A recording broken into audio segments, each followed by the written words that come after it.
prey.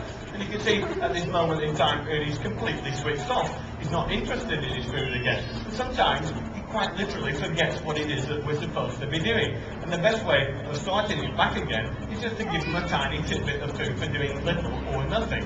Sometimes we use words of encouragement to help them along. Taxidermy is always a good one and gets a fairly straightforward response. But it doesn't really matter what I say to Ernie. The only thing that affects him is the amount of food that I have here. Now, of course, this is a bit different, as I said, to his normal day job at Warwick Castle. He flies around and does a show every day, and sometimes the shows go according to plan.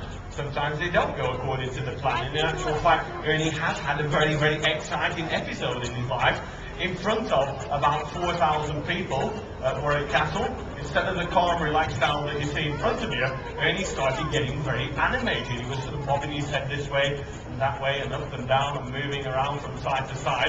And I'm thinking he's some kind of trainee disco dancer or something like that. And Ernie just exploded off his log that's in the arena and flew about 200 yards to the top of a Scots pine tree and actually grabbed hold of a squirrel that was in the top of a tree. Now, you look at Ernie and you think that butter wouldn't melt in his mouth, but everything about Ernie is designed for catching things. He's got big eyes to help him see in the dark, ears that are on the side of his head, one high up, one low down, so that he can zoom in on a particular sound, and he can move about in the darkness effectively, very easily. But catching a squirrel in broad daylight with a 5-foot wingspan, travelling at 25 miles an hour, the squirrel had to be blind or daft really to let Ernie get anywhere near him. He then got a little bit more excited. He actually fell out of the tree with the squirrel in his feet into the main courtyard of Warwick Castle.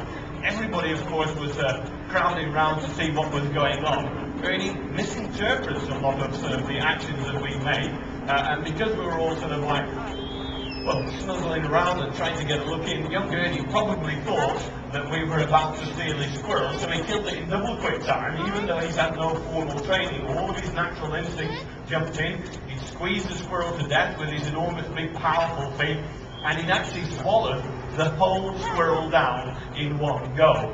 And the only reason that we knew it was a squirrel is because he had a big furry tail sticking out to the side of his mouth for about 4 hours. That's the sort of stuff that goes on under the cover of darkness. Now, of course, Ernie's hunting skills leave an awful lot to be desired, and it is quite complicated to get him to do something. What I'm going to do, I'm going to throw some food onto the floor here, and we're going to see if we can get Ernie to pounce on it. Now,